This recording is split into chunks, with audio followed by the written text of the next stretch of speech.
Hey honey, I made a video for my friend Rishi in the UK. A couple of my friends have been sending me the news that we took a picture, the human race has taken a picture of the black hole at the center of our Milky Way.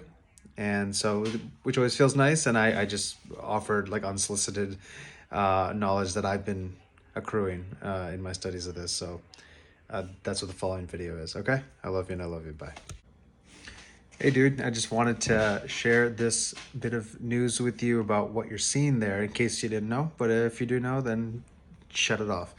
The Event Horizon Telescope, basically to see a black hole that's that far, you have to be a certain distance away from it so that things focus correctly, and you need a telescope that is big enough. And what they determined when they first shot a photo of M87, which is the first black hole that they ever took a picture of, that was about 2 years ago, I think, 2 or 3 years ago, 2019, is that you need a telescope the size of the whole Earth.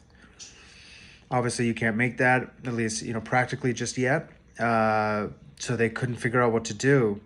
So what they did instead is they had a coordinated effort among observatories all around the Earth, which is really beautiful. I think they used 6 to 8 different observatories.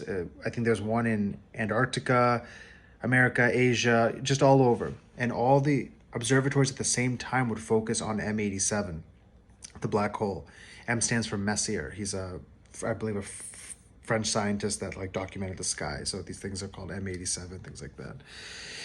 And so all of these telescopes together at different points of the Earth together make one big Earth-like telescope. It's like the second best thing you can do, other than making one giant Earth-sized telescope.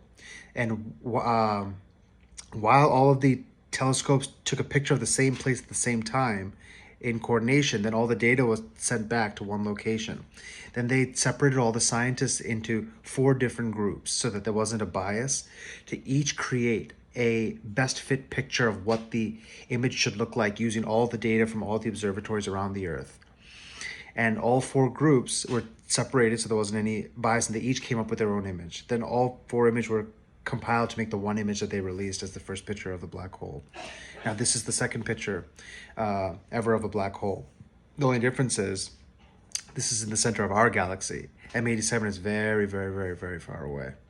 So there's that. The other thing that's really cool about this image, which I don't know if a lot of people are talking about, when you see the ring around a black hole that's called an accretion disk, it's the particles that are spinning rapidly around, so they glow around a black hole.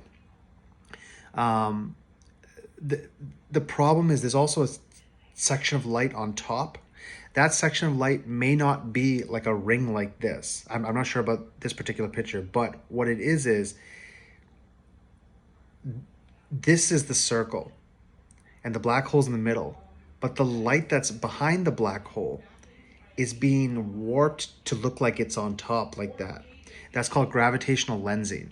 This is what Einstein figured out, was that if a body has, if you have a massive object, it has gravity, obviously, and that warps the fabric of space-time, because you have a massive object there, so then it warps the fabric of space-time. So then light, if it's traveling around that object, will follow the shortest path, which is the fabric of space-time.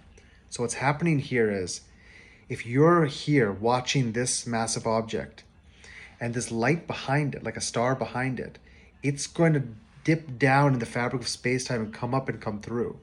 So what is the observer seeing? They're seeing a light that's behind an object that should be blocked out by it, because this is doing gravitational lensing. This is changing how the field of vision is, such that light behind the object will come in front of it. Does that make sense? And I can show you some pictures to support this so that it's not just me holding my hands, but that might be what you're seeing there with the accretion disk, with that image. I now suspect, I haven't done my research yet on that particular image, but that the light on top you're seeing is actually from behind the black hole, and it's being warped to come up to the front like that, to come up. So we're seeing, that's why in interstellar you see like an accretion disk and this light on top of the black hole. That's actually from behind the black hole. When Newton first said, I mean, when Einstein first said this, all the senior scientists said, that's not true, that's not true, come on, this is, bullshit.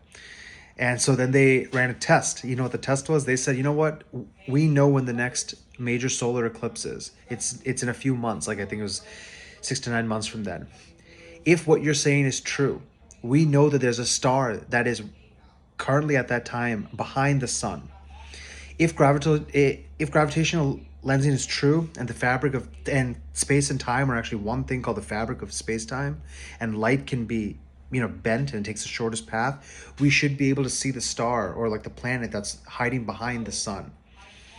But according to our science, you shouldn't be able to see it because the sun will be blocking that object.